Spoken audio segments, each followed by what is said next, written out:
All right. Get this stuff all sorted. Give folks time to file in. Probably bring my chat over to this other window. Shaboom. All right.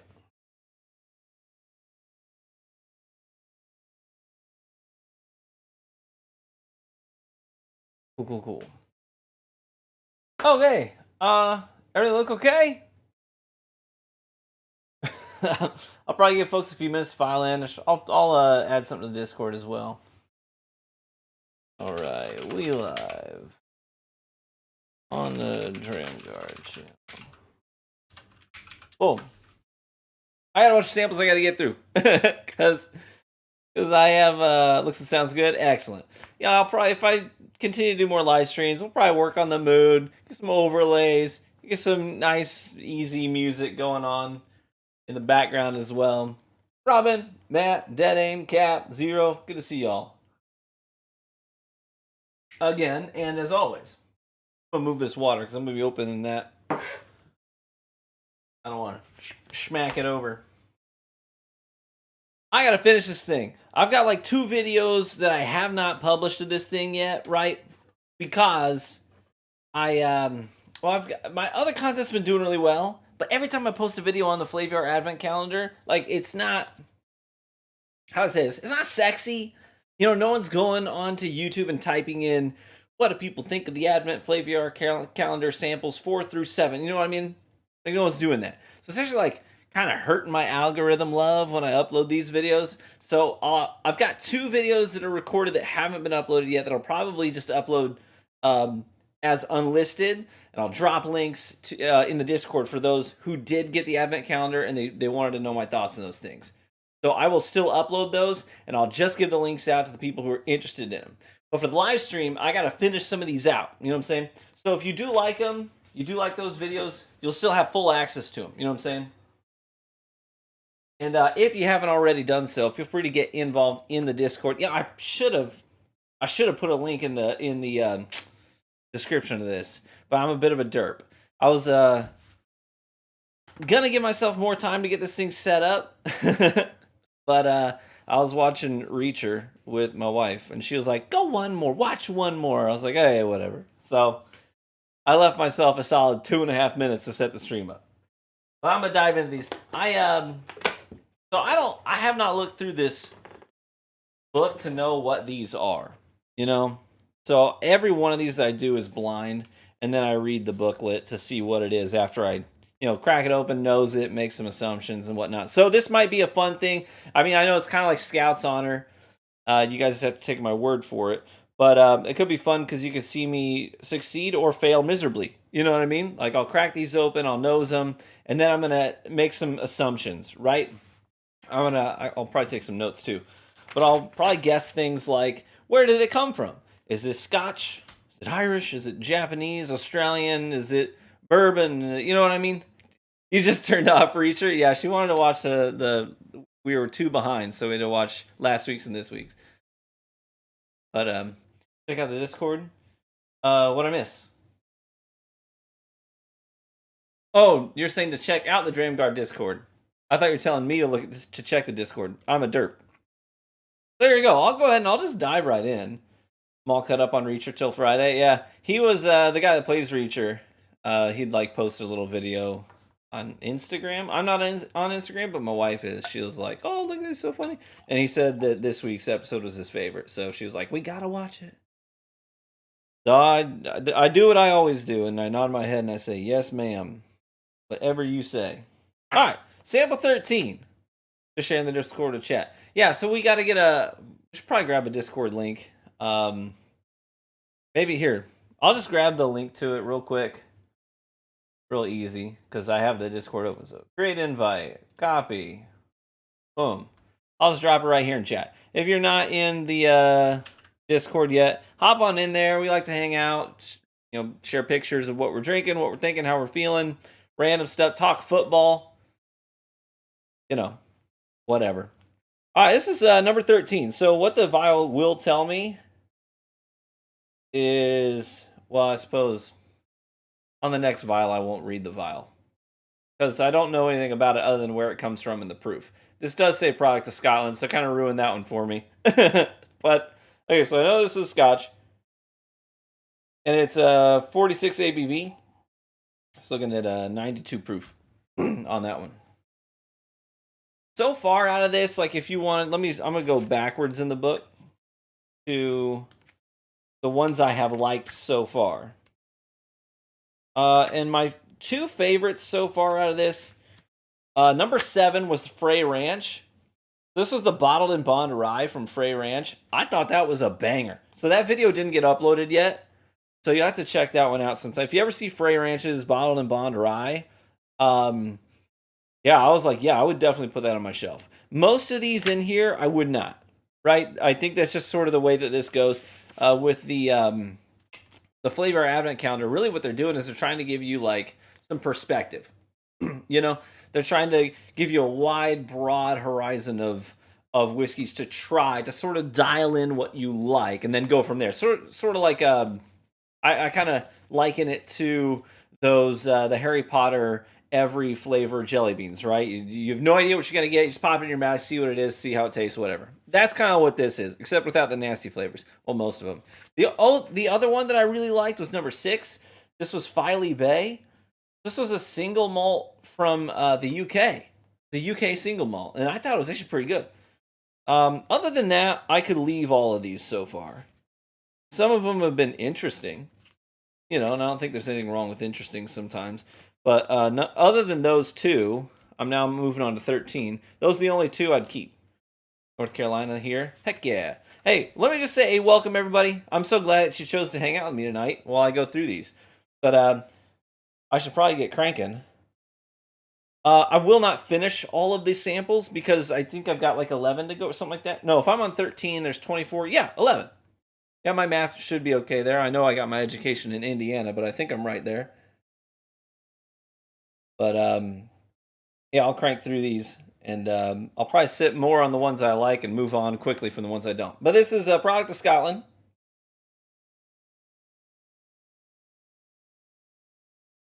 Hey, Matt, thanks for the $5 donut. Hey, thank God you're not wearing orange like an idiot. Oh, I don't like that. Orange Jeff isn't his color, right? That's an ongoing joke. One of the comments on one of my videos.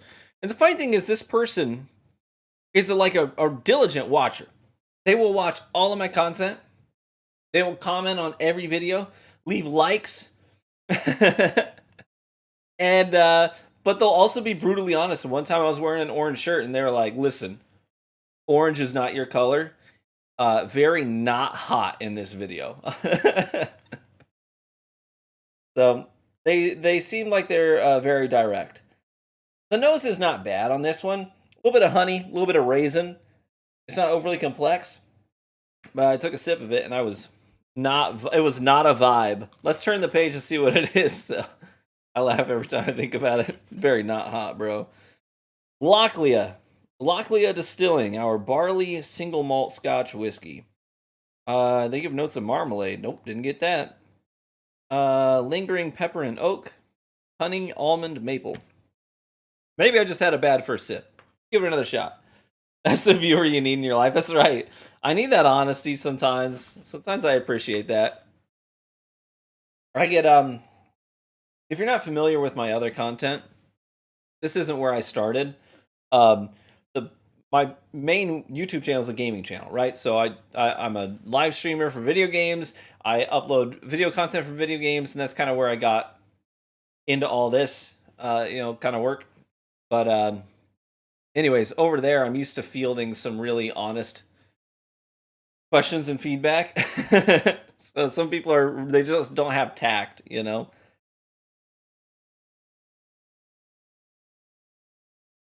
D Mendez, my man, good to see you, brother. Yeah, I don't like that. Up front, like initially, I get some honey. I get some honey up front. That raisin note, not so much. It's more of like a dried orange than a dried grape. But like very quickly, It transitions from sweet to just astringent and bitter. You know what I mean? Bitter, like a bad gin. You ever had bad gin where it just feels like I'm drinking something, but it's also sucking all the moisture out of my face? That's kind of like the tail end of this. So pardon me, that was Locklear Distilling. Boom. I don't know why it's our barley single malt instead of just barley single malt. I'm assuming if it's got your label on it, it's yours, not somebody else's. Maybe they just really want to make the distinction that, hey, we did not source. I don't know. But I don't think I care for that too much. So that is number 13, and I say, let's move on. No, thank you. I'm friends with Hobie. I have no tact. Yeah. Yeah, bad gin is bad. Yeah, there's some things out there that it's like when it's bad, it's still all right. You know, on that list is pizza. Dare I say, you know, getting intimate. When it's bad, it's still all right. But gin, if it's bad, it's bad. You know what I mean? If it's bad, it's bad. Okay, moving on. Number 14. I do like the packaging on this whole deal. It's pretty cool. All right, I'm not going to read the label on this one yet because I don't want to know where it's from. So I'm going to keep the label facing you guys. I mean, bad rum usually isn't terrible. Sure. I'm a firm believer that the reason people don't like scotch is because they've only tried cheap scotch. So I cut my whiskey teeth not on bourbon, not on rye. I cut my whiskey teeth on scotch. Yeah. So my first whiskeys were because my wife's uncle, um, very well-to-do, accomplished businessman, and that was his thing. Like every year, he'd like to take these trips to Scotland, and he loved the island of Islay and doing the whole rounds of the distilleries in Islay. And so we'd go over there, and I was just a craft beer guy at the time, right? I was young, in my 20s, and he'd pull out cigars and he had a walk-in humidor and he had all these scotches that he would pick up from Scotland, from Islay. So yeah, he had yeah, oh yeah, Robin, yeah. So my birthday gift from my community last year was this 18-year whistle pig. Yeah, that's up there. I had to make sure that was visible. But anyways, so I cut my whiskey teeth on Islay scotches. So heavy peat, like Lagavulin, Caolila. I love Caolila. Love Caolila. All those. So that's kind of where I learned to appreciate whiskey, was mostly peated scotches with that briny seawater sort of a vibe. So I like I like scotch. Okay, notice this is wildly different than the last, obviously. This is not a scotch. Haven't looked at the vial yet. I'm gonna guess either American or Canadian just on the nose. Hmm. Interesting. Like on the nose, I think of a biscuit with a little bit of butter and honey on it. You know what I mean? Like Cracker Barrel biscuit, savory biscuit with some honey on it. And little bit of I hate that this is where my brain went. Locker room, like a opening up a gym locker on the notes. Uh, and a little bit of like a dry erase marker. Let's try it.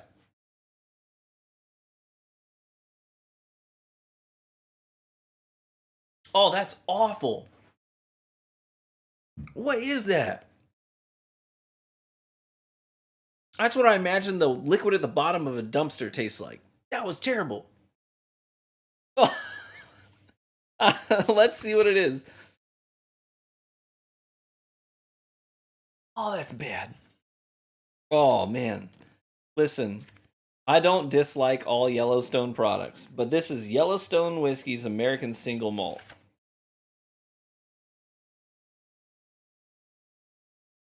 American Single Malt from Yellowstone.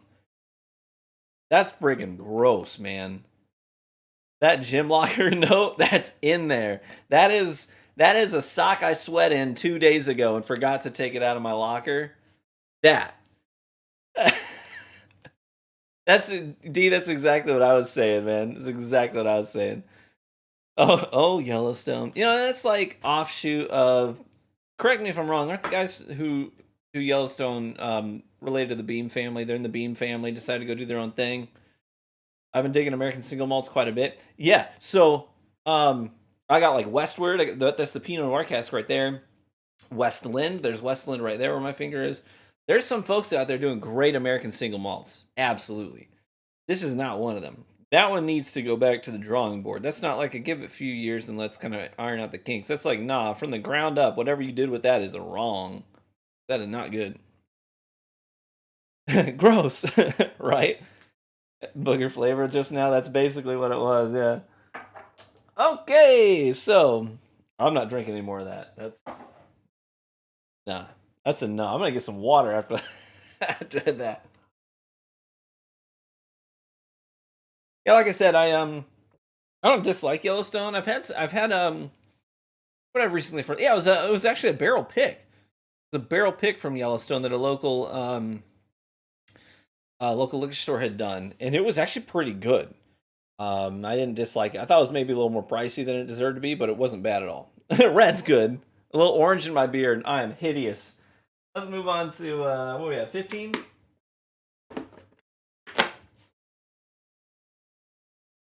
All right. Not looking at the label yet again. I'm going to run out of Glen Cairns. But I got a funnel, so I'll just probably recant these back into it. Let me keep these lined up. Not finishing those. Red is good. Fellow red bearded man. There are dozens of us. It's like a Arrested Development reference for just about every kind of a scenario.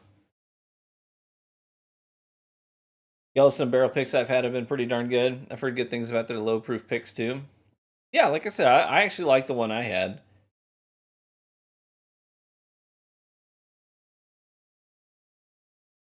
Hey, nose on this one's not bad.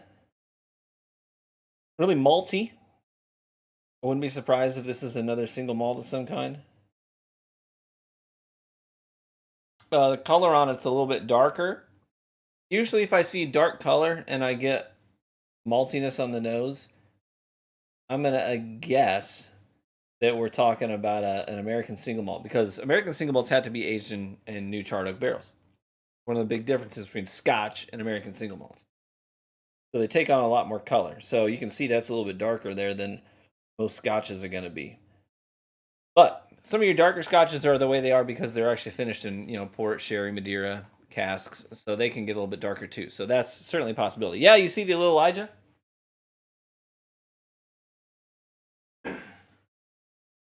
Yeah, so that's a hand grenade from Elijah Craig. You can only get these at the distillery, which I got this year, beginning of November. Matt, is that when we went? So Matt Warren in chat, myself. If you ever see John Bishop in chat, and another friend of mine, the four of us went down, did a nice trip to Kentucky, and that was a banger trip. A hand grenade was weird. Yeah, so I actually did a full video on this. It's cool because you don't get like single barrel Elijah Craig's unless you go, do a pick somewhere of single barrel. That's an option. Obviously, some of the liquor stores around you might do Elijah Craig single barrel picks. But other than that, like, you don't just get Elijah Craig. It's all batches, right? So the flagship product from Elijah Craig, the barrel proof series, batch C 923, batch B, you know what I mean? So, and then you got the small batch. So, but this is actually just one barrel. And for me, this one taught me why they blend them, because this one had like a lot of those dark leathery notes, but it was all that. There was no sweetness. It was just hot leather, wood shop notes. And so it's like, this is something you would mix into a sweeter barrel, to offset it, give it some more character, round it out a bit. So yeah, as a single barrel, it was weird. Kind of like Matt said. Not bad, but it was weird.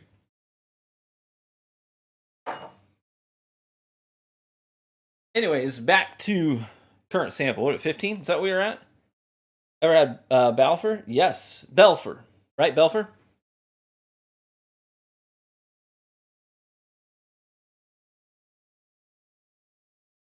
Yeah. Hockey player hung up his skates.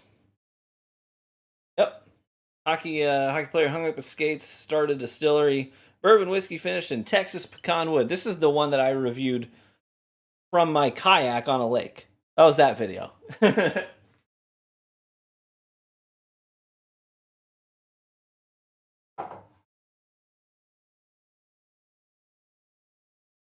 Yeah, my take on that one was that it was good, but tasted really young because it is. Texas whiskeys do tend to be young just because of the climate.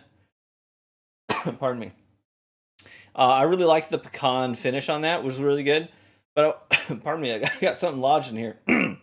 But I really liked what the finish did for it. I just wish that the whiskey itself tasted like it had a little bit more age to complement it. But I didn't dislike it. All right, let's get back to this one. So this smells malty on the nose. We'll try it.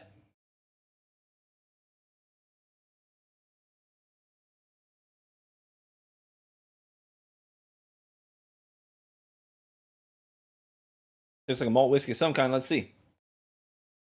Yeah, product of Ireland. 80 proof. Irish whiskey. All barley. Turn the page. This is Bushmills 12-year single malt Irish. Bushmills, one of the most sold brands in the world. Yeah.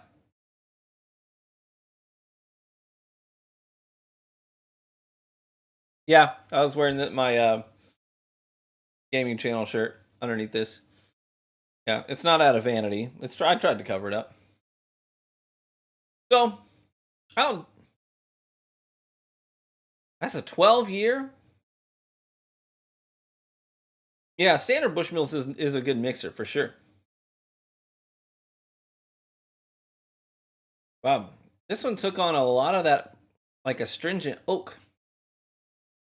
So this is gonna be, ex bourbon barrels. I feel like the vanillas and caramels got stripped out of the barrel, just left behind a lot of oak. And this just ended up being like a lot of astringent oak. I like everything before the finish. I get honey. Rebel. No more orange talk, guys. No more talk about orange. Rebel's here. Good to see you. Appreciate you being here, Rebel. Yeah, everything up until that finish is good. I like pound cake in there, I love a good pound cake. Real thick and dense, sweet.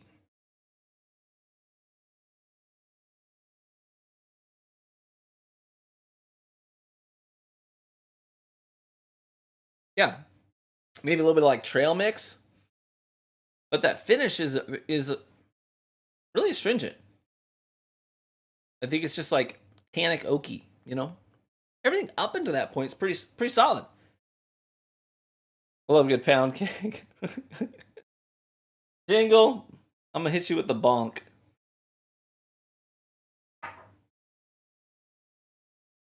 I don't hate it. I wonder what that retails for. Actually, it's got a QR code on. Let me just scan it. Find out. And I will tell you buy or no buy. No, don't do this. I don't know why they do this. Sometimes the QR code link will take you to the listing for the bottle on Flaviar's website. And then other times it'll take you to like a YouTube video of somebody tasting it. It's like I'm already tasting it. I don't need to watch somebody else taste it. I just want to know more about the bottle. That's what I'm scanning that QR code for. Let's look it up. Bushmills. No. 12-year-old single malt.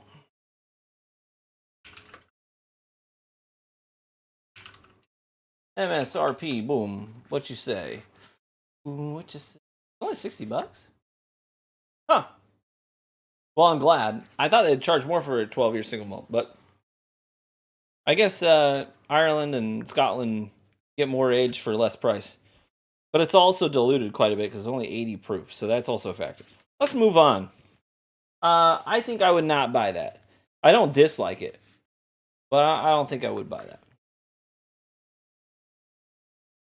I read an article that a lot of bourbon companies started washing out their barrels to use that water when proofing down, and Scotch distillers weren't happy about that. Oh, interesting. They would have to disclose that. Pardon me. They would have to disclose that, I would imagine, before selling the barrel.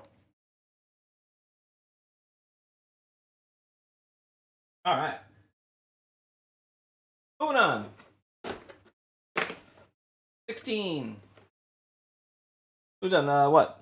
3 down in 25 minutes? I'm going to need to rinse these Glencairns out. I haven't looked at the label of this one yet, but I can tell you on color alone, it's light.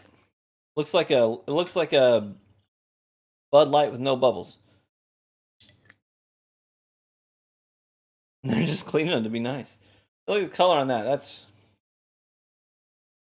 really light. Yeah, like Bud Light.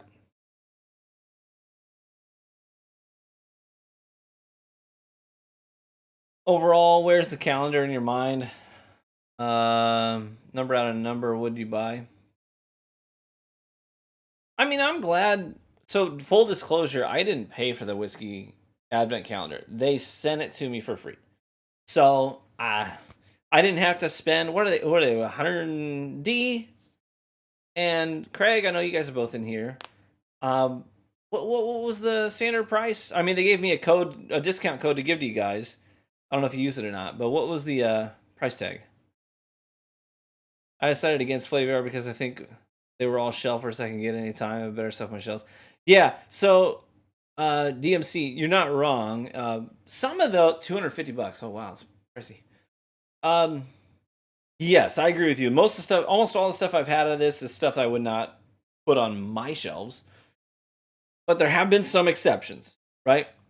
So far, 2 out of this is now so 15 down. I haven't tried this one yet.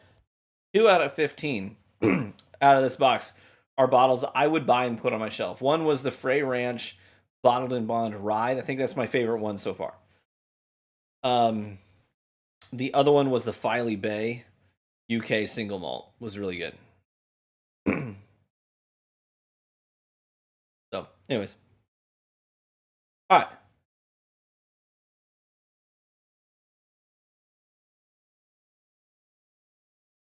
Yeah, I think unless we get 3 or 4 more out of this box that I would put on my shelf, I think I would probably, as personally as a consumer, lean against picking this up. I like that it's sort of like palate training.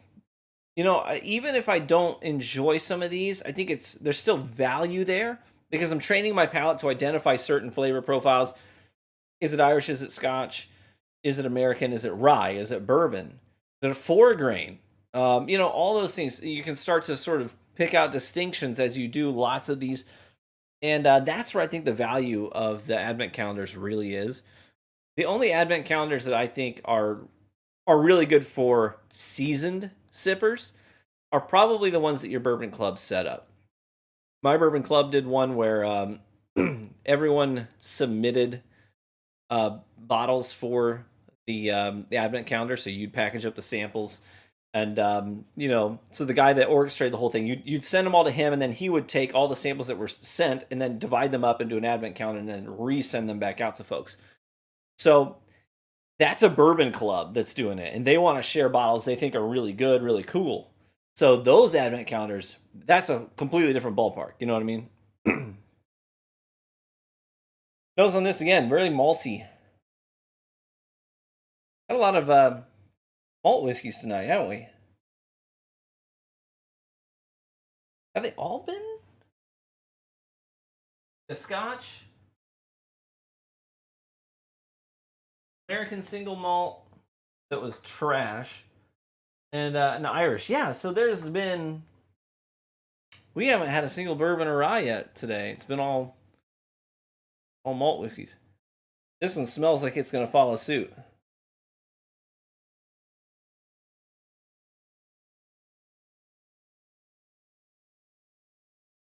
It gets a little.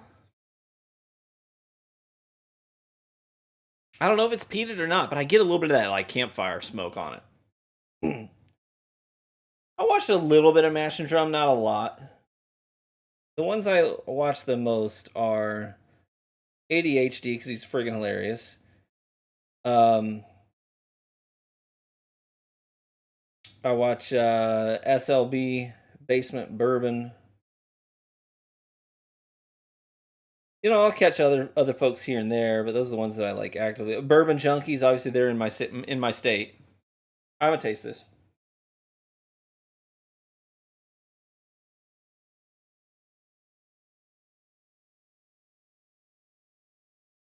The competition's not steep. That's the best one of the night. An initial reaction is that that's a 5 out of 10. Best of the night at a 5 out of 10. That finish is like, it tastes like I licked the dry erase marker off the board. Everything up and before that is not bad. It's really simple and sweet. I think of White Raisins. Hard not to watch ADHD. He's hilarious, isn't he? His delivery is great.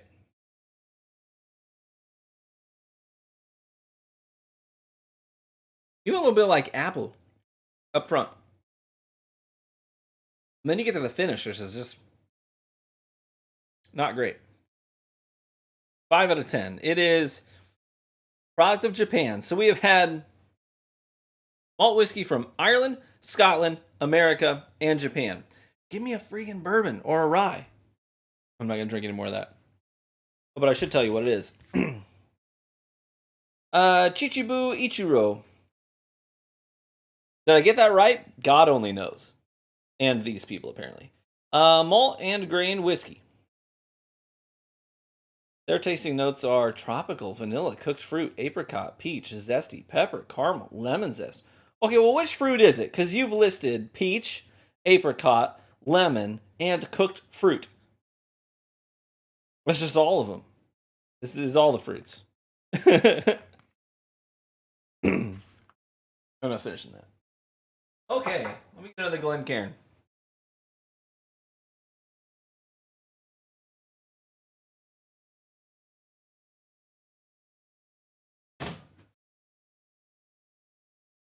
I like American single malts. I like scotches. I like Irish. But none of these tonight have been good. That's right, Bradley. All right. That was 16.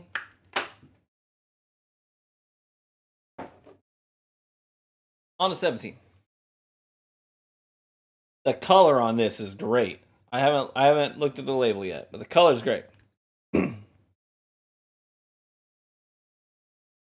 Well, Flaviar's, where are they out of?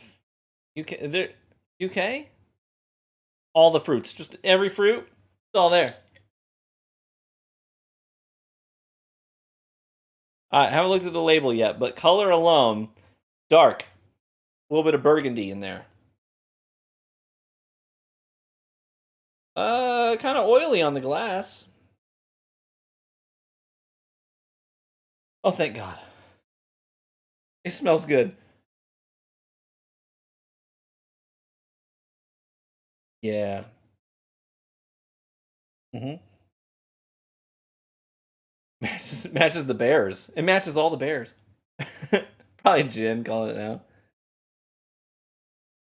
Okay, I think of those you know those carnival peanut candies. They're not actual peanuts. They're like the carnival. They're like toffee caramelish flavored little peanut shaped things. The carnival peanut candies. I get that on the nose. I didn't get any apricot on the last one. Yeah, the circus peanuts. Thank you, circus peanuts. I do get a little apricot on this one. Funny, Matt. When me and Matt and a couple other guys were there at Jim Beam, the guy that was doing the tasting, he's like, and don't anybody say apricot, apricots. He's like, people always say, "Oh, we get apricot." And I'm like, no, you don't. When was the last time you ate an apricot? I'm like, listen. To be fair, when I was growing up, my grandmother just assumed all children loved apricots. And so I'd go over there on the weekends, like Saturday mornings. My dad was working two jobs, and my mom needed to go get groceries, all that stuff. So they dropped me off with my grandparents, and I basically work, do chores. They'd pay me for it. It's not like I was a slave. So my grandparents would set me to work. And when I'd come in for a break, my grandma would always serve up apricots in a little bowl with some juice. And I mean, I was raised to be polite and eat what's put in front of you, so I'd eat them. So when I say I get apricot on something, it's because I am acclimated to the taste of apricot. Not because somebody told me you should get apricot on something.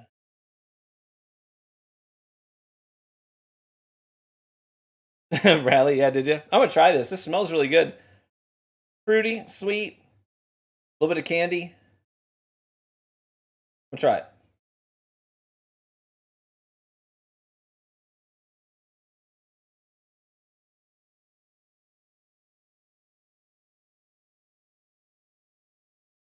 It's like sweet and peppery. It's like sweet and white peppercorn.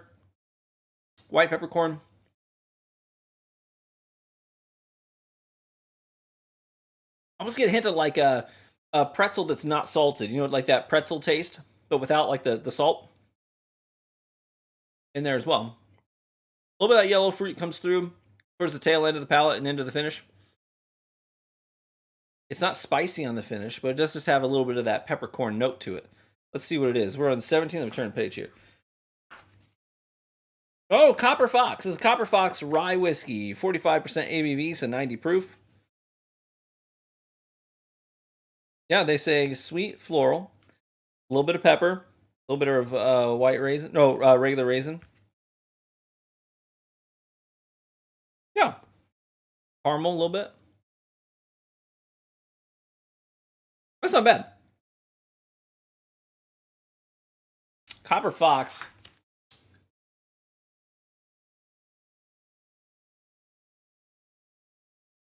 D in chat sent me this bottle. Single malt whiskey from Hill Rock Farms. So on the side says that this was master distiller Dave Pickrell. He is since deceased. May he rest in peace. Dave Pickrell, sort of the founder of the craft spirits movement in America. Served in the army. What did he study? He's like a biochemist or something. When he retired from the army, started distilling, and he ended his career at Hill Rock. But he started at Whistle Pig, then went to boom, Copper Fox. So that was part of his journey.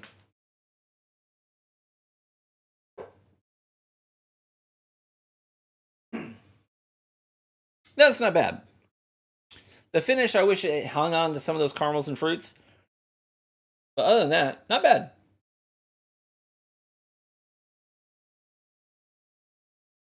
Went on a tour there, super fast growing operation, yeah. Or are you talking about we're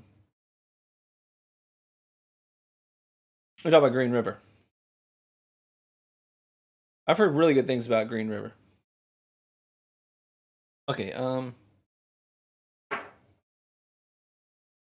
okay, so now that's the current front runner for the night. I'd give that maybe a 6 out of 10.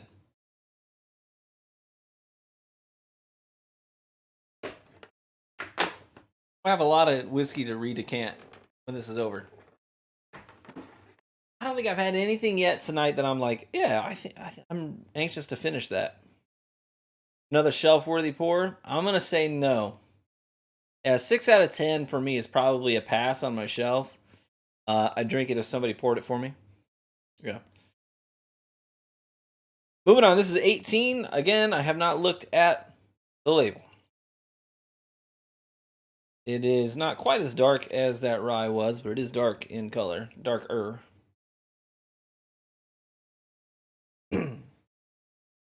Holy cow.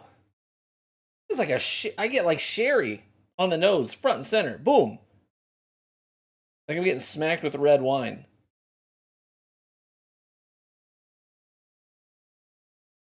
What is it? Product of Scotland, 43%.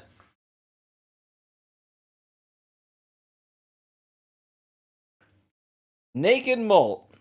And the it says sherry. Okay.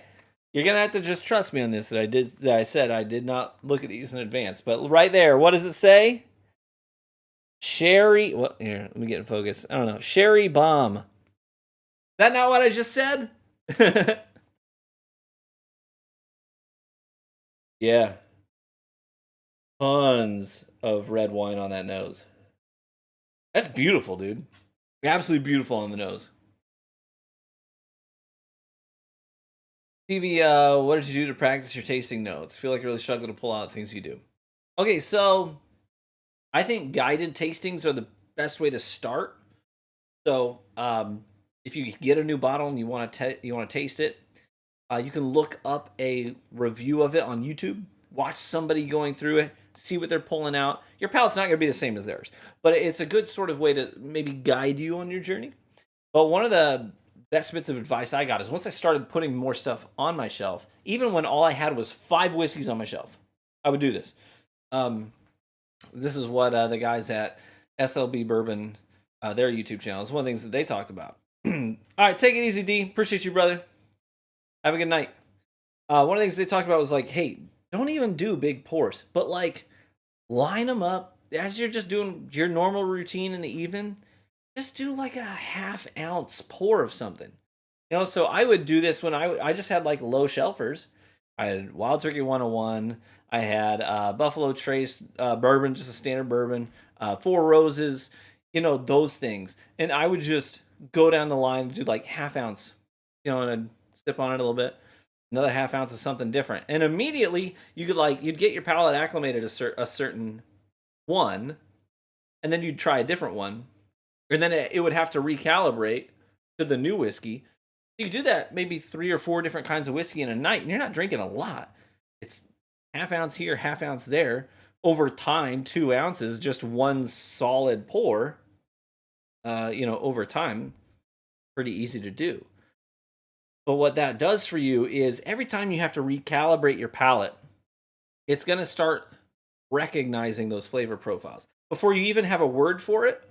You know what I mean? Before you even can attribute a certain tasting note to what you're tasting, you're just going to train your palate to recognize that profile. And the more that you do it, the more you're going to start understanding what differentiates them. You're going to be like, yeah, I know that this is Wild Turkey 101, but why is it Wild Turkey 101? Oh, because it's actually a little bit more like caramely than the Four Roses is. The Four Roses, I guess that what that is it's a little bit more floral. You know what I mean? So the more you do stuff like that, you're going to start training your palate. How long ago did you start building your palate? I'm going to be honest with you. 2.5 years ago? 2 years ago? 2 to 2.5 years ago. I liked whiskey before that, but I did not have a palate that could sense those differences. I was really just the guy that was like, I like that, or I don't like that, or I'm meh. But I couldn't tell you why, or qualify it, or quantify it. You know what I mean? So it's not like something I've been doing for a long time. But on the flip side of that, I think that also means that it's not something that's going to take you a whole long amount of time to really do. You know what I mean? Anybody could have a palate that can actually get tasting notes in a short amount of time without becoming an alcoholic, obviously. All right, let's get back to the sherry bomb.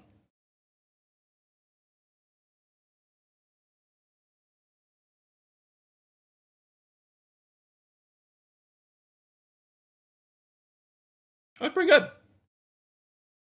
Yeah, that's pretty good.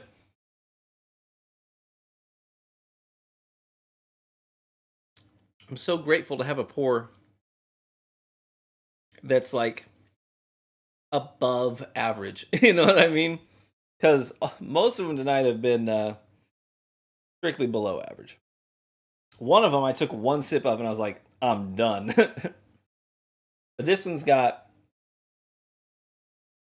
it's got sort of that, I guess like cream cheese Danish, that sweet pastry note to it. Yeah, whenever you send me a bottle, Jingle, I'll try it. Yeah, that sweet pastry and that creamy cream cheese, you know what I mean? And then tons of that red wine. Like, that's obviously the star of this show.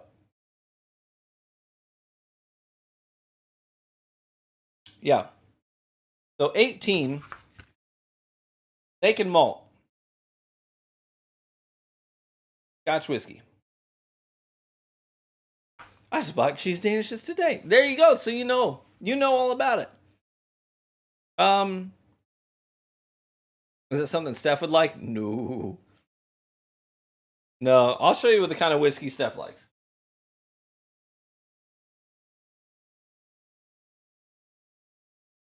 These are the ones she sips on. Boom. Peach flavored whiskey. It's actually not bad. I've actually made Southern Peach Old Fashions out of that, and it's pretty good. And Old Smoky cookie dough whiskey. That's the whiskey Steph likes.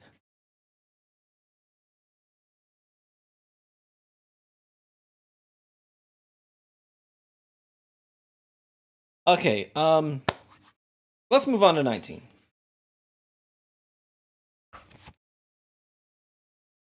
Gonna send me some Yellowstone single malt. I'll send it back. I will.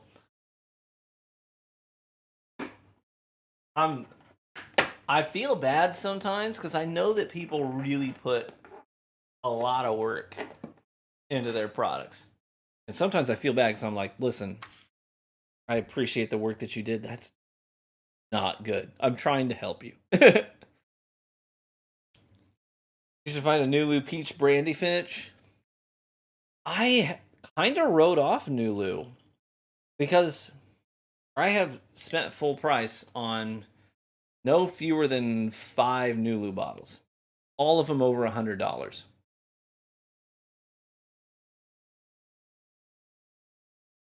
And I think one of them, I was like, I'm glad I bought it. And 4 of them, I was like, really regret dropping 3 figures on this.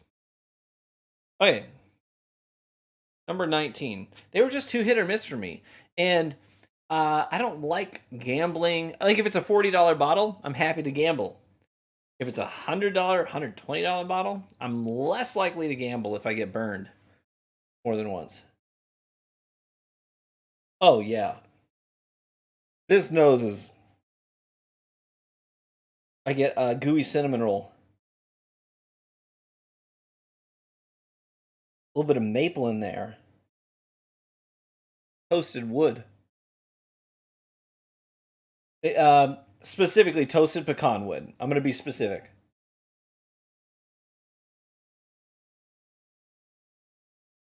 Yeah, do that. DMC. If you're in our Discord and you want me to try a sample of something that you like, I love when people do that. Quite honestly, my channel experienced a lot of growth the second half of this year. I owe that to the people that have been sending me stuff because, listen, I can't make 3 to 4 videos a week by going out and buying 3 to 4 bottles a week. I can't do that. You know what I mean? It's not the budget. Not when I got 2 kids with hobbies and sports and extracurriculars. It's not gonna happen. So the only reason I was able to pump out as much content as I did this year is because so many people were generous and sent me bottles, and then especially the Patreon supporters because the Patreon's public, right? You guys can see how much. Like right now, we're at about it's like $299, I think, about $300 a month that I can spend on bottles to review on the channel. So that's been going up, which gives me a lot more freedom as well. So I really do appreciate all of that. What was I gonna say before that? Hey, chat, Ryan's birthday is soon. Yes, technically my birthday is on Monday, but I'm not asking anybody to send me anything because my gaming community just fully funded today. Yesterday and today, between yesterday and today, they fully funded a new gaming PC build for my wife. This is what we like to do in the evenings, and hers conked out. So I'm not going to ask anybody for anything else after they just did that. That's huge. I found your Whiskey 101 vid, sub right away. Oh, thanks so much, Eric. I appreciate that. That's probably, if I'm going to be honest, I think that might be my favorite video this year that I did. That and like the whiskey history videos. So the one on the Whiskey Rebellion, that was really fun too. That's like my hobby, is reading whiskey history. I have like maybe 8 different whiskey history books. And that stuff's really fun for me. So, and also reading up on the art of distillation. So that's the Whiskey 101 video. So thank you so much for that feedback. I appreciate that because I loved making that video. All right. Okay, so the nose on this one, like I was saying, a little bit of cinnamon roll and a whole lot of pecan wood, toasted pecan wood. I want to try it.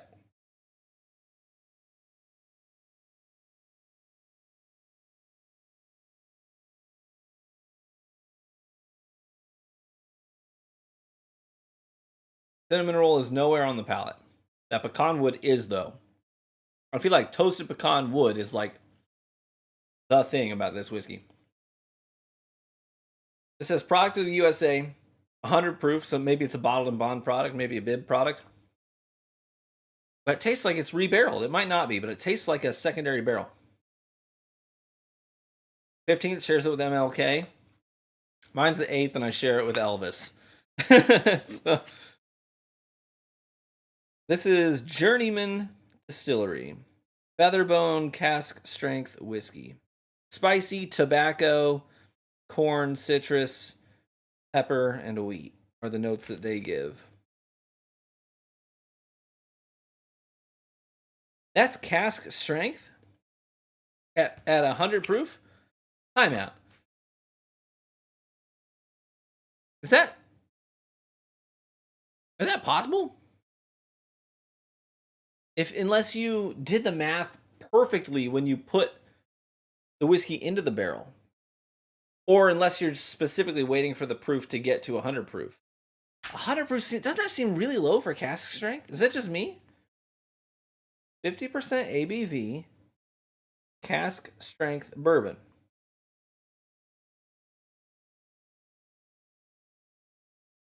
The wheels in my head are spinning.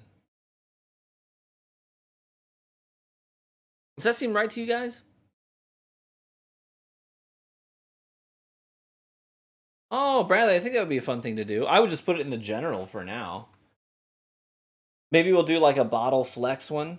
Doubt it's true cask strength. Well, I'm trying to think like entry proof and age.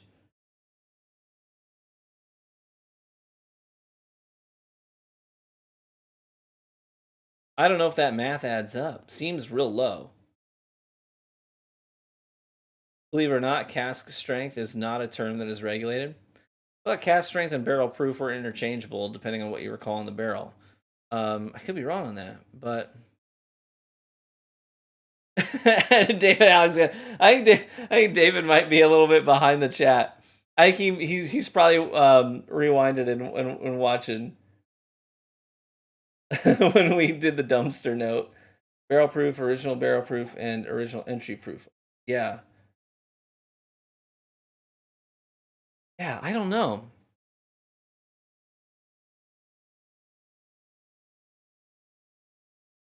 That's not bad. But like I said, the cinnamon roll that I was getting on the nose fell off. I'm getting that toasted pecan wood. And a little bit of that like oak astringency. Some pepper on the on the finish. It's too simple. It needs more. What it really needs is that like a sweet round bottom to it. You know what I mean? It's like pear shaped, but you chop the bottom off. And you're like, no, I need them hips on the bottom of the pear to round it out. I don't know if that makes sense. Someone's gonna make that oddly sexual. I know they will. But it needs something round at the bottom. You know what I mean? To support that pecan wood note. Hmm. Yeah, I agree, Randy. I actually really like a good pecan wood finish on something, but it needs to accompany a good profile. And this is just naked up front. You know what I mean? It's just all that pecan. Needs something round, lift it up. Hmm. Needs another 10 pounds. That's right. Okay, that was 19. Let me get a funnel.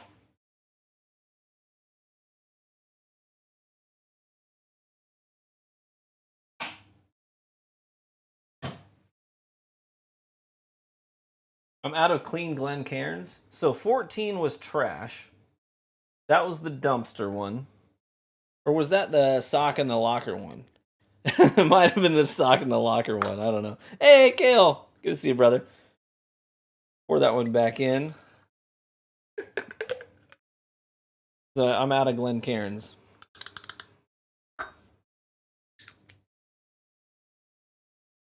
All right. Water. I'm gonna give this a little rinse.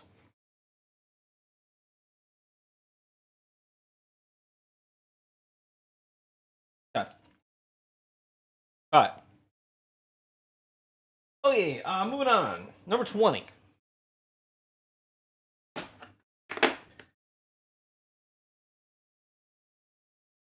I think so far 18, the like sherry bomb scotch is the only one tonight so far that I think, yeah, I'd probably buy that and put it on my shelf if I saw it. So now we are moving on to 20. I just looked at the label. It says product of the USA. That cat's out of the bag. The which was it? The rye wasn't bad. Okay. Number 20. Whoa. What is that? Hang on, what's that note that I'm getting? Chex Mix. No, Chex cereal. It's the Chex. Cut out the mix. It's specifically those Chex cereals. You have my attention. Yeah, you're my Scotch guy. This one was number 18 out of the bottle. Which one was that? That was the Kel. That was the Naked Malt. And it was funny because I smelled it and I was like, oh my gosh, all I smell is sherry, like a sherry bomb. And what does it say right there? That's probably not out of focus. But right there, I turned the page that said sherry bomb. And I'm like, yep, 100%. Yeah, like a rice or wheat crisp on the nose.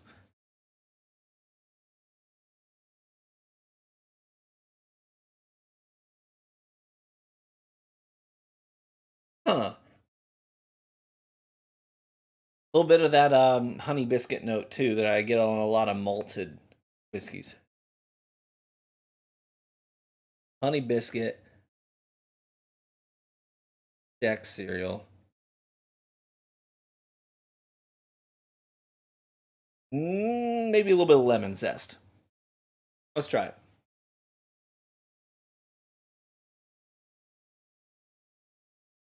Okay, I see you. Not malty on the palate at all. A little bit like an apple cider, and a little bit of that like cereal, that Chex cereal, like a rice cereal. Yeah, that's not bad. It's different. It's peculiar, but it's not bad. All right, Bradley. Hey, thank you so much for being here. I appreciate you. Hmm.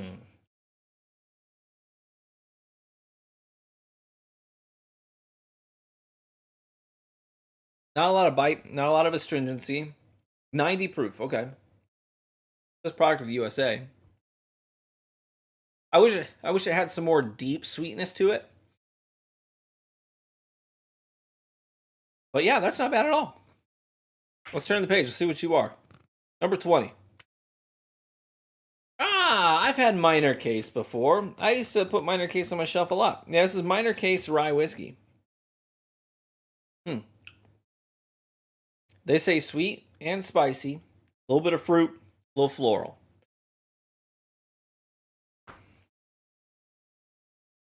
I'm not getting a lot of spicy.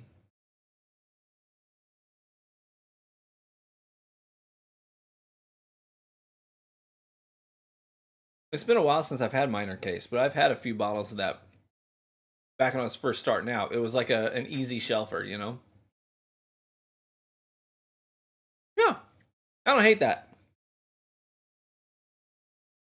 If I remember correctly, Minor Case is really approachable on the price point.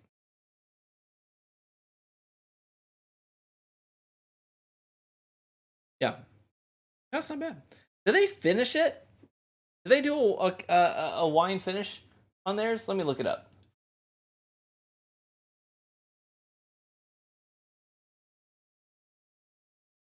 6-month sherry cask finish. Boom. There you go. That's the fruit. Yeah. Had that before. That's not bad stuff.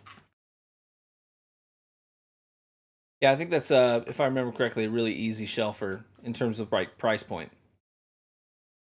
All right, let's move on. Man, how many? That was. Did I do that right? Did I miss any? That was 20. 21. Oh, okay. So I got 4 left. Am I gonna get through all 4 of those? Maybe. We'll see how I'm feeling after the next one. I haven't been drinking a lot of these samples, but I've had a lot of samples. You know what I mean? Ooh, this is really light in color. It looks like honey. Yeah. See my face through it. I'm weird. I know. Let's try this. I need a new glass. I got a lot of comments on this glass this week with the video I posted. Looks like a Japanese whiskey. Maybe. We'll have to nose it. Nose it and we'll find out. I'm not too good yet at just like differentiating Japanese whiskey specifically from Scotch.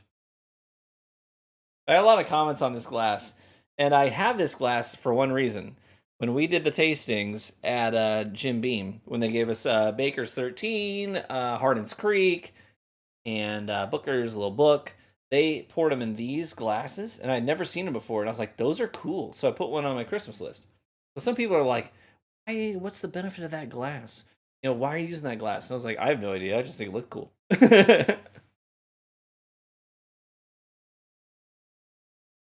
uh, mm, no. The nose on this one tells me Irish. Yeah. I get that pound cake note, a little bit of honey, a bit of lavender even.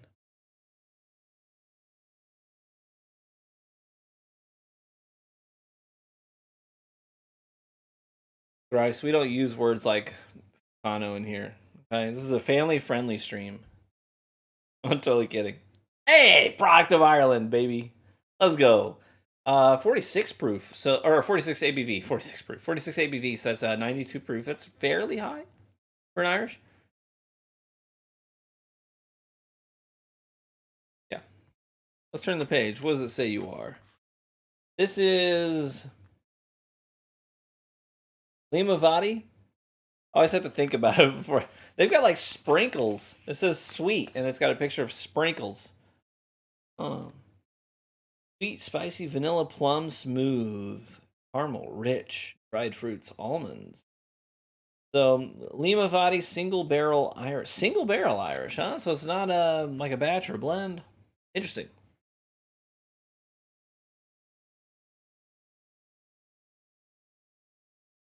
Huh.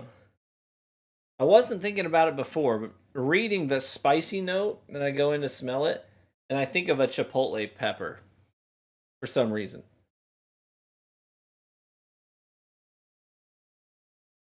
All right, let's try it. I was gonna try it, and then I read Dickel, family friendly.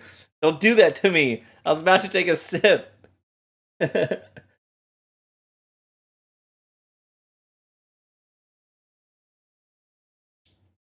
We were playing Baldur's Gate the other night. Me and Kale in chat. My buddy Chris went to respec, and I said, Chris, you put the pecker in respecker. I got a good chuckle over that. It's funnier with alcohol. Hmm. Hmm.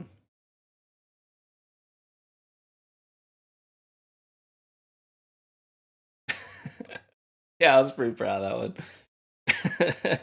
Because he's the one that he's that one friend that you're playing Baldur's Gate, you go back to camp and you're like trying to like sort your inventory, talk to some of your companions. And then Chris is just walking around buck nude with his, you know, hence the joke. It wouldn't have worked on anyone but him. But although I did find out in that game, we were gonna do it. I think that ship has sailed. We were gonna. So full confession, Kale. This was our plan. One of the nights that you couldn't play with us, we were gonna do this, but we found out that there's boots in Baldur's Gate that grant you Misty Step with a catch. It grants you Misty Step. It's called Disrobing Misty Step, and it teleports you to where you want to teleport to, but it leaves your clothes behind. And we were going to equip them on your character on a night we weren't gaming, and hope that you would in combat use Misty Step and teleport to somewhere and just be flopping out for the world to see when when you arrived at your destination. We never got around to it because to pick them up, it's like, I guess they come from the circus in the beginning of Act 3. We've kind of been well past that, and we weren't going to go back and do it. I kind of wish we had done it, because I just would have loved to see your reaction. You know what I mean? That game's so good. All right, so this is like one of the least offensive to your palate whiskeys we've had tonight. Because listen, number 14, like, I hate pickles, but if you told me you need to either eat a pickle or drink a pour of that whiskey, I'd eat the pickle. Like, that's bad. This is like probably the least offensive thing we've had tonight. You know what I mean? We've had some that were good, like the Sherry Bomb was really good, but there's nothing about this that could possibly be offensive. It's not complex. Irish.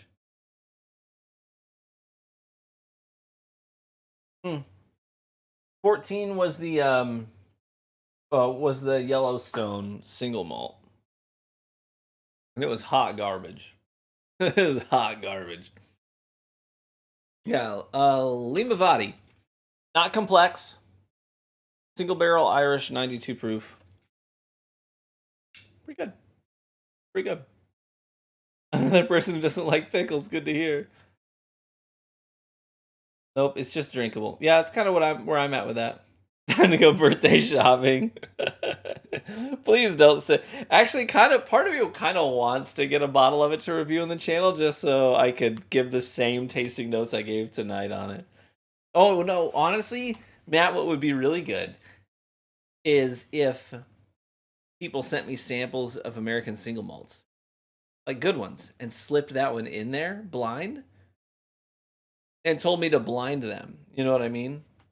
And then I could do a blind taste testing and rank the samples I got, and just see if that Yellowstone single malt ends up on the bottom. You know what I mean? Because how embarrassing for me would it be if I gave notes of like dumpster water and a locker sock, and then I put it at like number 2 in a blind taste test. You know what I mean? That would be humiliating, but also entertaining. All right, let's move on.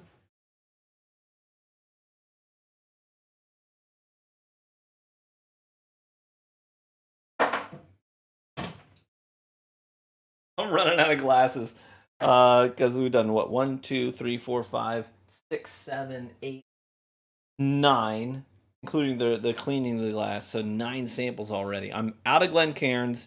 I used my funny donut glass. I'm gonna use a Sazerac glass for this next one. And judging by the whiskeys I've had tonight, I feel like I'm not doing the whiskey a disservice by putting it in a bad glass. Some of these whiskeys don't deserve a good glass. I'm just grateful that we seem to be on an upward slant. Bad ones were trash, but we're kind of on an upward slant. I felt bad sending you the one I thought tasted like radishes, but I needed to know your thoughts. Yeah. That one was funny because me and my brother-in-law, Eric, we were like, bro, that's... And I asked my father-in-law, because we split it between 3 of us. Like, what do you think of that? He's like, I love it. I really like that. That's really good. I'm like, no accounting for taste.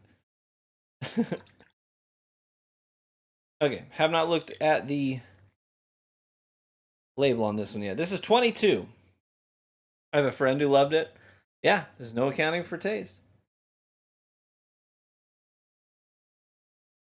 Hmm.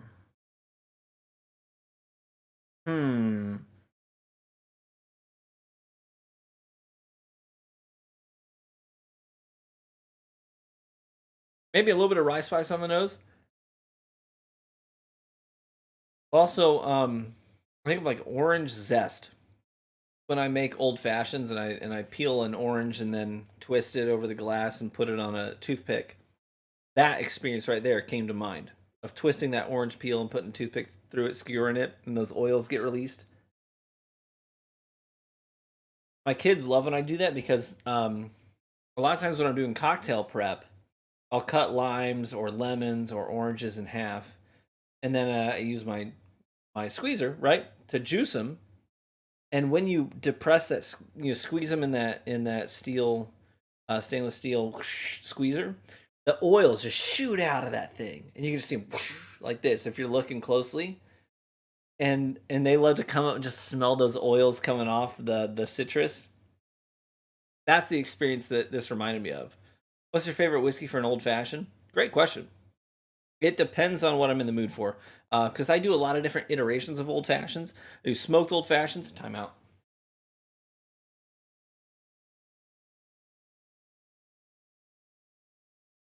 I got a bunch of these. I've got like a great torch, high heat, so I can quick flash burn wood chips. So I've got tons of different canisters of different kinds of wood chips. Pecan. This is cherry, apple wood, just standard oak, stuff like that. So it really depends on what flavor profile I'm going for. But just for a standard, basic old fashioned, um, I really like just a rye that is right down the middle, just straight over home plate. Nothing crazy, nothing fancy. Is just a decent rye because it's not going to pull away from the taste of an old fashioned by introducing some weird variables. It's just going to give you a little bit of spice and a little bit of sweet. You know what I mean? So I like Rittenhouse. It's like a $20 bottle of rye. Great mixer. Um, the Whistle Pig 6 year. That one's good as well. It's called Piggyback. That's a good mixer. So for old fashioned specifically, I prefer to use ryes because otherwise they get too sweet for me. If I use a bourbon and then also like a demerara syrup or a simple sugar syrup, they can get too sweet. So I like ryes. Plus, back when old fashions were invented, they were only using rye whiskey, and they were still called old fashions back then. So I like to keep it traditional. Oh, I'm not gonna turn the page on that yet. Okay, wait. Did I just pour this? Did we nose this yet? I don't think we nose this one yet, or talked about this one yet, right? This is what I said, orange zest. Great, thanks to be using Woodford Reserve right now. Yeah, a lot of people actually use Woodford. You can't go wrong with that. This is the one that got orange zest on. A little bit of spice, rye spice, I thought. It might not be a rye whiskey, but there might be rye in the mash. You know what I mean? Yeah, thank you, Matt. You're right. Hmm. A little bit of vanilla. Let's turn the page and see what it is before we taste it. High Wire Distilling, straight Jimmy Red straight bourbon. They do say mint and tobacco and spicy on this, which makes me think there's definitely some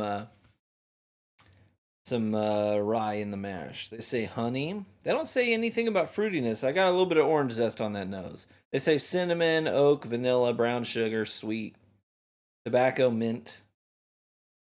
47.5% ABV. 95 proof then, if my math is correct. That's from South Carolina, is it?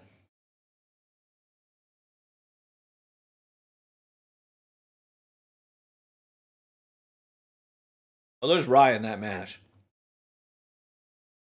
You know the mash bill of that, Matt?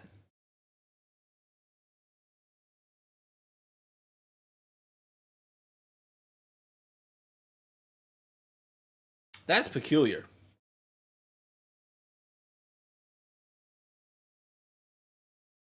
It makes me think of like every fall we go to like orchards, we do hay rides, stuff like that. It makes me think of like those dried corn kernels on those cobs that didn't get picked up at harvest time. You know what I mean? Kind of dusty, a little bit dusty. Um, hmm, it's like a harvest barn on the palate. I know that's a weird thing to say, but that's kind of like where my brain's going.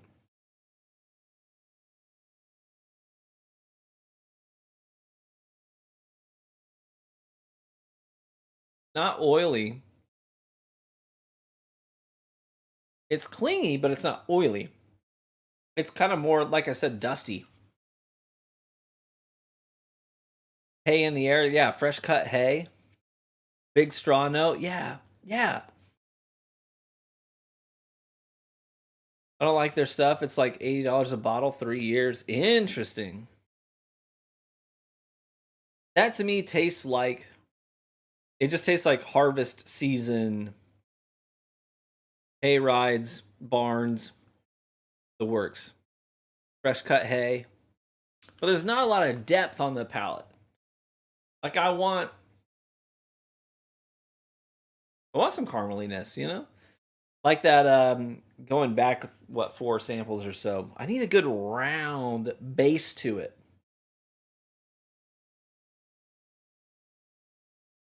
It says Jimmy Red straight bourbon. Yeah, yeah.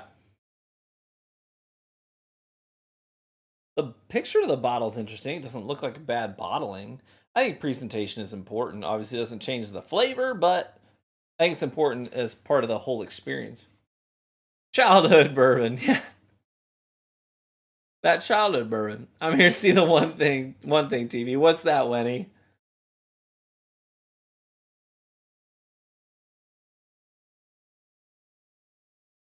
I found a lot of whiskeys that have a strong hay. No, have a very short finish. Sure. Hmm. It's interesting. I don't know that I'd buy it, especially if you're saying it's $80 a bottle. When you inhale the glass, then throw it out. Oh, we've had some bad ones. We've had some bad ones tonight. We got 2 left. I feel like I need to go the distance, right? It's TV after dark. That's to me. Hey, thanks everybody for being here. I thought, well, maybe this is my first live stream on this channel, tiny little channel. I'll probably get 5 people here. So the fact that we got 40 people watching right now, hey, that's really cool. I appreciate that. Thank you so much. We're gonna finish this out. We've done 12. We've done 12 samples. We're gonna finish the last 2. Then I've got a lot of work to do. I got a lot of work to do to redecant these back into the bottles. Although I can tell you some of them are going to go straight in the trash. Part of me wants to keep 14 because of that dumpster juice and old sock tasting note. It might be fun to throw it in a blind sometime. So I'm tempted to keep that one for the lulls, you know? All right. Sample 23. I have run out of Glencairns and Sazerac glasses, so this is going to be a half pour into a shot glass. Holy cow. This is like the color of Larry Bird. It's clear. You could have told me that's a vodka. I will be hearing from Larry Bird's attorneys tomorrow.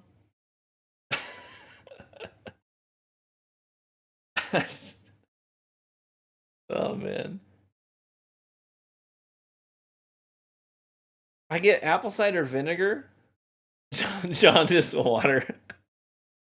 Space Jam reference, that's right. That's not overly complex. Be yellow, not a good start. Not overly complex, but I do get that apple cider vinegar note. You know, a little bit of sour, a little bit of appley, a little bit of sweet. The apple peels. Hmm.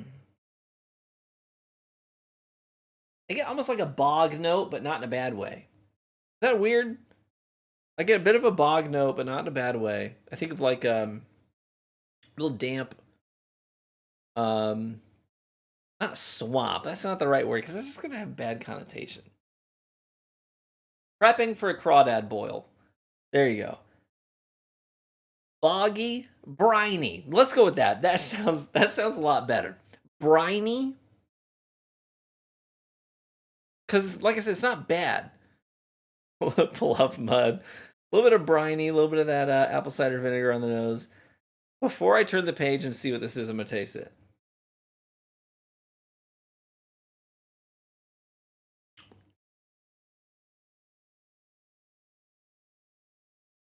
Hey, that's not bad. Wider than Larry Bird. Yeah, I think this is. I'm gonna assume this is a product of New Zealand. It says product of New Zealand. What the French toast?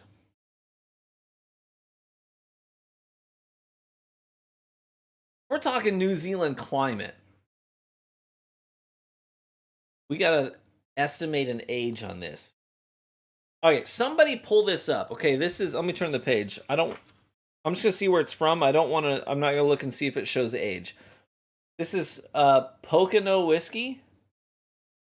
I'm covering up the other details with my thumb because I don't want to know. Pocono whiskey. But let's think this one through. So New Zealand. Let's think about climate. Cool and wet, maybe similar to Scotland in that regard, right? Um, so it probably takes a lot longer for things to age there. You know what I mean? 4-year-old Kentucky bourbon probably costs as much as a 12-year-old Scotch. I'm gonna assume that things have to age a lot longer in New Zealand as well because the climate's probably not hot enough for those rapid trips into the barrel and out of the barrel, which is why this is so light in color. But because it's light in color, maybe that means it's young New Zealand whiskey. I can't assume that some distillery in New Zealand has been doing this for 12 plus years. I could be wrong. I'm going to ballpark it because of the color and the locale. I'm going to ballpark it. I'm going to say, I think this is maybe 7 to 8-year-old whiskey. I'm going to pull that up. Does it show the age? Let me look at the description, actually. It doesn't say anything. It just says Pocono whiskey origin. Origin whiskey. I don't know what the frick that means. It says smooth and has a picture of a sailboat. Who the frick looks at a sailboat and goes, bro, that looks smooth as heck? I don't get that. Why would you have a picture of a sailboat next to the tasting note smooth? I don't know. They say grapefruit.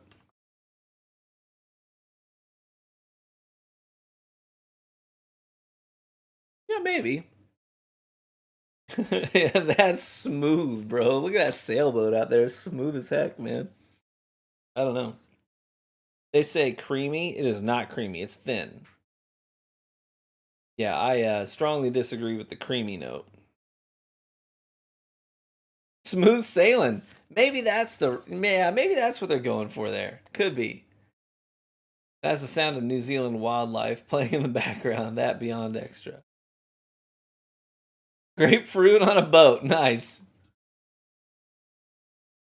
First fill bourbon cask. Okay, so first fill bourbon cask means that it's a barrel that has it was used to age bourbon in first and then sent to them directly. It has not stopped anywhere else or been used for anything else other than that first use to age bourbon.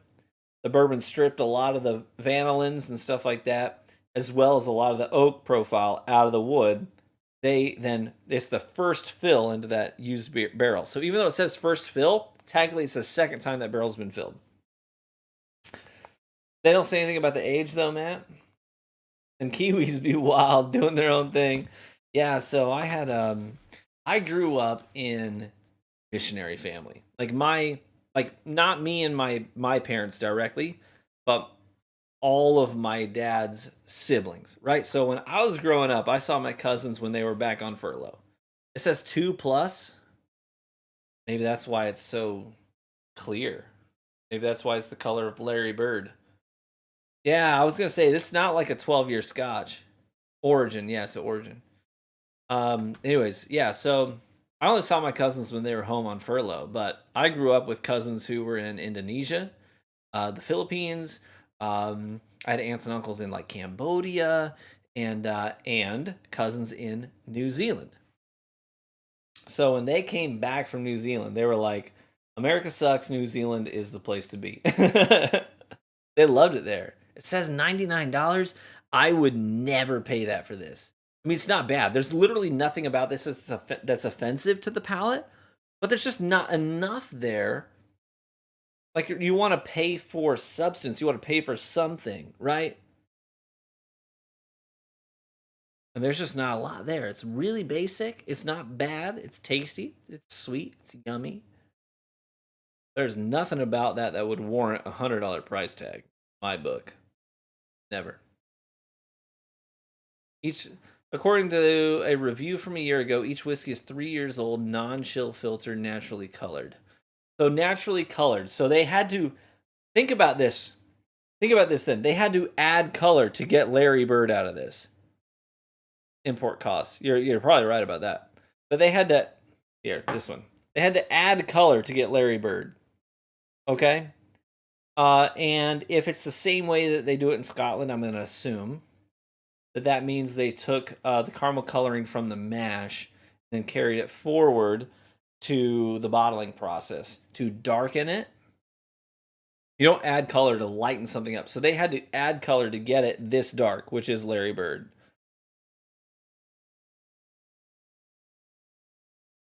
I'm going to pass.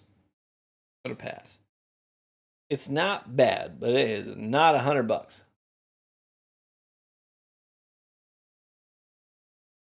Yeah. Okay. Last one. So far. Company was started in 2017, so you're correct. They're fairly new. Boom. Thanks for helping me crowdsource that info, guys.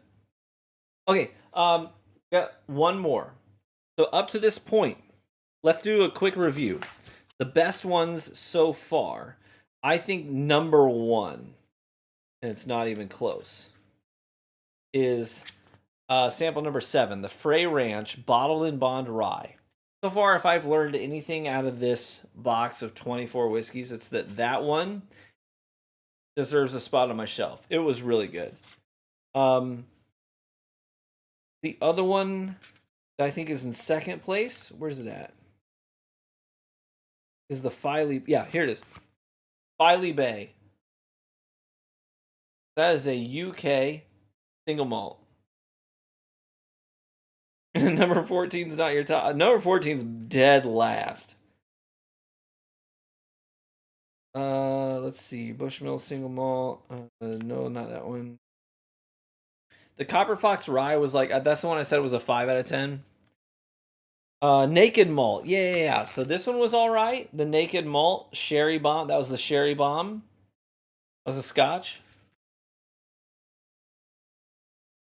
Any others? We had the Journeyman, which was that was the one we got the toasted pecan wood, but it didn't have any base to it. Minor Case is all right. Comfortably all right. So let's say those are the only 3 that I would shelf at this point. Minor Case Rye in third place, the Filey Bay in second place. That was the UK single malt. And then first place is the Frey Ranch Bottled in Bond Rye. Moving on. Ironclad is better. Wait, are you the one that sent me the Ironclad sample? Because I only know Mr. Shockley by name, but not by YouTube name.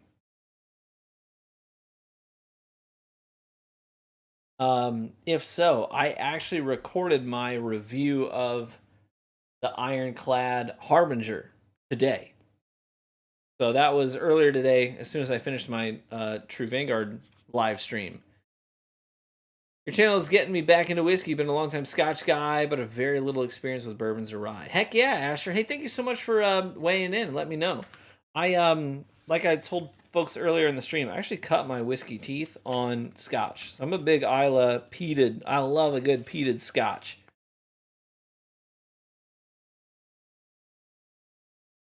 That's Iron Root Harbinger. You've had too many samples. Wait, what did I say? What did he say? Did I misread him?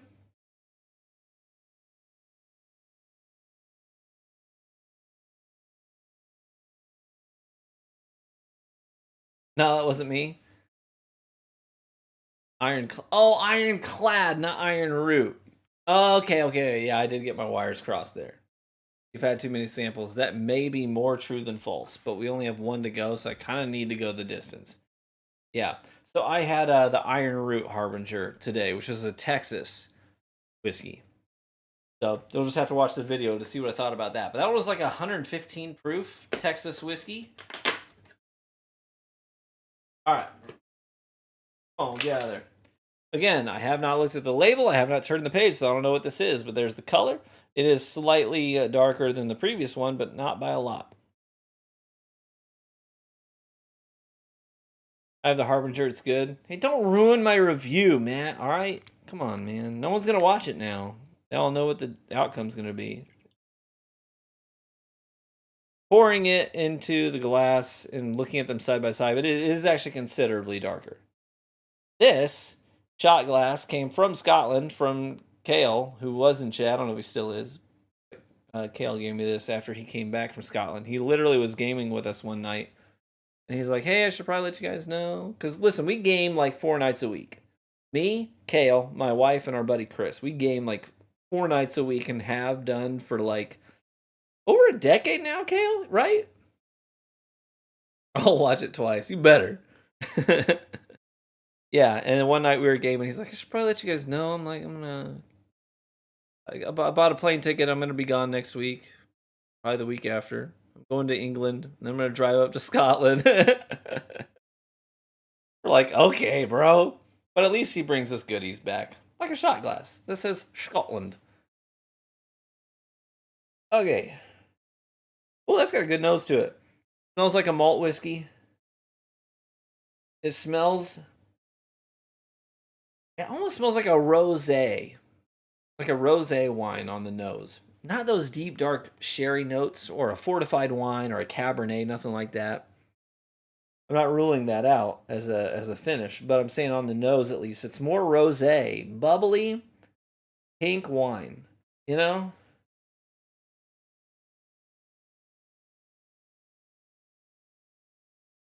Yeah, really fruity on the nose. A little bit of honey as well, almost like a mead. Yeah, like a cherry mead comes to mind. This one better be better than the 4 comp games I lost in a row while watching the stream. Oof! Delicious. Hey, I know that. I know that feeling, bro. All right, I know that feeling.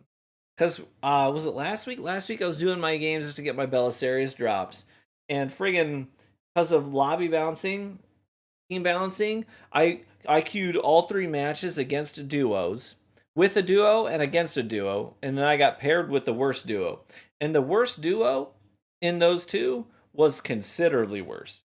So it was rough. I lost 3 games to get my Belisarius on my Warlock last week. Did not enjoy it. Going to Disney World in a week? Heck yeah. That's all the traveling I'm doing this year. Well, Disney World is not cheap, man. So I feel you on that. Like, you got my kids who are like, take me to Disney World. I'm like, I don't have $3,000 right now. Yeah. Okay, nose on this one's beautiful. Even going in for second nose there, I think a little bit floral too. So a little bit floral, a lot of that rosé wine and that honey cherry mead note I was getting as well, like a fruity mead. Got a great nose to it. Let's try it.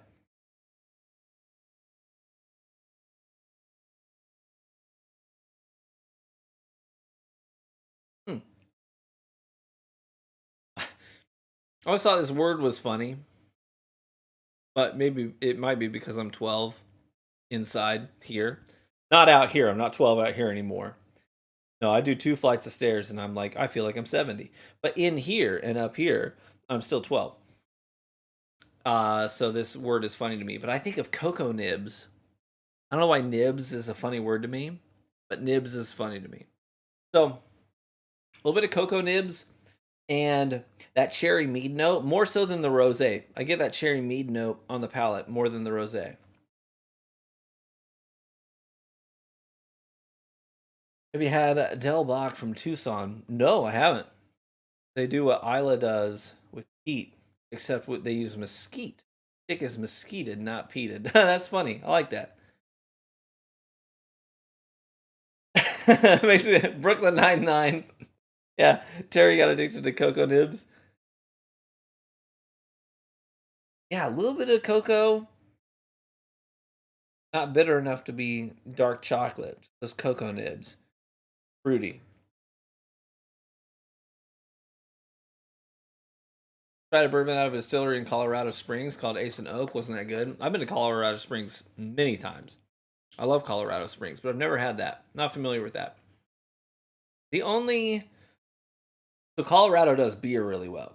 Like Avery Brewing, great beer. As well as Boulder Beer. Boulder Beer has some good stuff too. When it comes to whiskey, about the only stuff out of Colorado I get down with is the occasional Breckenridge release. Yeah. So I actually went to the Breckenridge distillery before they, like way before they ever got fully established. Like they were very young, just starting out, and they only had this. They didn't have like a big facility like their big restaurant that they do right now. Back then, it was literally like a little storefront. Like you would walk in and it was one room. There was no seating, right? You'd just have to walk up to the counter, and they'd do samples. And back then, their base bourbon was actually not too bad, even just getting started. They've come a long way since then. Stranahan's, hey, that's a good point. They've got some their Stranahan's single malt, American single malt, pretty good. Me too. Headed to bed. Great stream. All right, sounds good. Cap, hey, thanks for being here. Appreciate you. Have a good evening. Good night, Robin, as well. Appreciate you as always. Okay, so this last one, I'm going to turn the page before we go to bed. Call it a night here for me too. This is Deer, Bear, and Moose Highland 2007 Scotch whiskey, 40%, so 80 proof. Deer, Bear, and Moose. They say fruit, grassy, fresh, malty, sweet, crisp. I don't dislike it.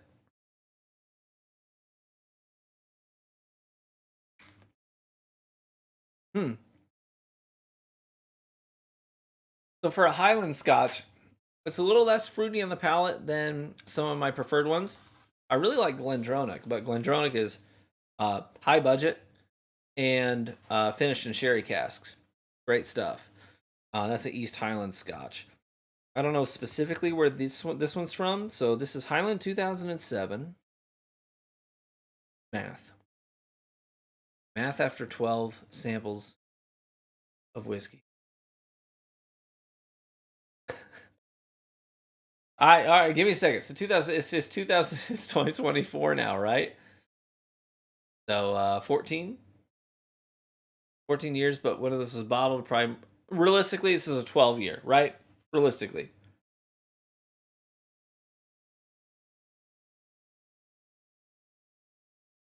You think it's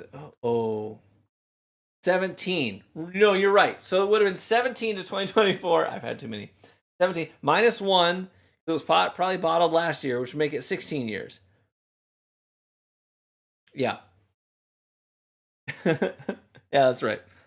Stop mentioning the year. I don't want to think about it. Right? I don't dislike it. It's not my favorite Highland Scotch I've had. I wish it had a little bit more fruitiness to it on the bottom end of it, kind of uplift all those crisper, fresher flavors. But not bad at all. Nothing about that's bad. I still think the best single malt out of this whole box would be sample 6, which was Filey Bay UK single malt. That was the best so far.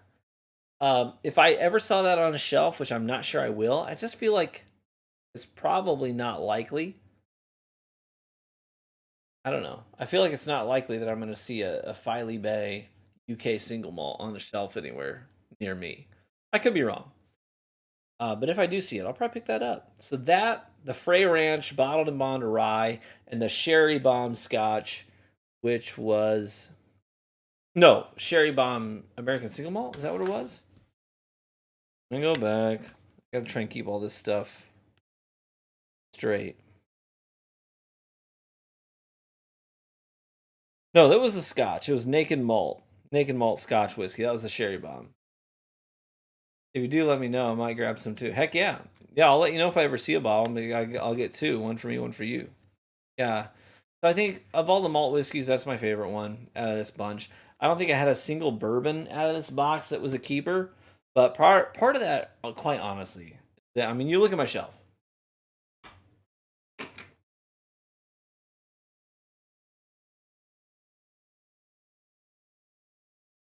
To be realistic, there's nothing that Flaviar is going to send me in an advent calendar that's going to hold a candle to this stuff. You know what I mean? In the bourbon department.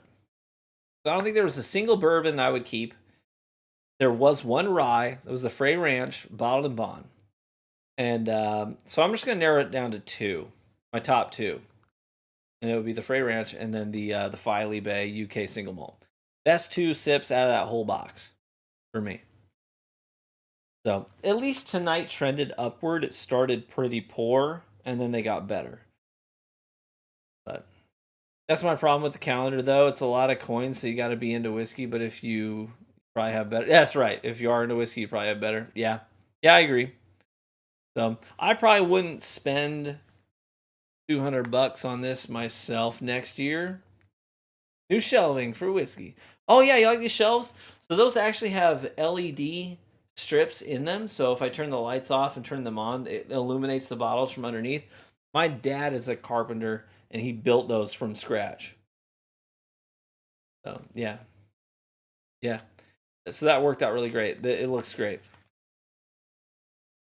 I will tell you right now, my camera will not show it, 100%. So the face cam I'm using tonight won't show it, but I might be able to. Oh no, I deleted those pictures. No, what was I thinking? I showed them off somewhere. I think I might have put them in the Discord, actually. I'm apprenticing to be a carpenter. Hey, that's pretty cool. Yeah, they're battery powered. They take 3 AA's. And my dad made, there's doors on the sides of them that open, and you can access all that stuff. Yeah, pretty cool. Well, hey, thank you so much for hanging out today, everybody. I really appreciate you guys. This was fun. I enjoyed it. I've got a lot of work to do before I can go to bed because I got to like redecant all these back into. Because look, I didn't. It's a lot of samples, and I'm not going to be able to drink all of them, obviously, and keep my liver intact. So I got to redecant these and take care of business before I can go to bed. And we got a new episode of my 2 favorite animes to watch, so I got to do that too. Listen, I'm a nerd. I am. There's no way around it. I play video games, anime. When I build Legos with my son, I can't tell if he's enjoying it more or I am. It is what it is. I have no idea what you were saying, but it was nice to listen to your passion. Hey, thanks so much for being here. That's some true support right there. You're like, I have no idea what this stuff is, but I'm just here for it. You know what I mean? That's pretty cool. So, all right. What shows? So a couple of my shows recently ended. So I started a Returner's Magic Should Be Special, which has actually been really fun. I had low expectations, ended up really liking it. But the other one that lately has been my jam is Shangri-La Frontier. I finished up Jujutsu Kaisen, which is pretty cool. Don't get me wrong, but it's not a 10 out of 10 for me. It's probably like an 8.5 out of 10 for me. They focus too much on the characters that aren't interesting, and they leave you hanging on the ones that are super interesting. And then they ride on really cool combat, which everybody likes good combat. Don't get me wrong, but I also want like good character development and exposition too. So, anyways, 8.5 out of 10 for me. Hey, love you guys so much. Have a good night. Take care of yourselves. Be responsible. I don't know. I'm supposed to say stuff like that, right? I haven't watched any Jack Ryan. We tried the first season. I'm assuming you're talking about the John Krasinski Amazon show. And we gave it 2 full episodes and we were like not vibing with it. But Reacher's fun. Reacher's like turn your brain off to an extent. Because part of it is literally like a 12-year-old thinking through his fantasies. Like, I just wish I was super buff and I could punch all my problems in the face. That's a Reacher. But it does have a little bit of that sleuthing aspect to it too. So it's fun to just like, hey, I'm not in the mood for something deep. I just want to see some huge rip dude punch some bad guys in the face. Yeah. So, Reacher's good for that. But anyways, neither here nor there. I got to get this stuff to Canada and get back to bed. Thanks so much, everybody, for tuning in today. I appreciate y'all. Thanks for all the support on the Whiskey channel, especially those of you who are Patreon supporters and those of you who send me samples. All that stuff is extremely helpful for the channel and the growth that we've had. I owe it to you guys that the channel recently got fully partnered and monetized, so now all the money doesn't go to Big Daddy Google. I can make ad revenue myself. It's not a lot, obviously, compared to the gaming content, but it's something, and it helps sort of justify this hobby and doing the channel. So thank you very much. Appreciate y'all. He fixes everything with largeness. Correct. And I'm here for it because I have never been, I mean, look at me. Never been large. I say I'm 5'10". The doctor says I'm 5'9". Whatever. Good night, y'all. We'll see you later.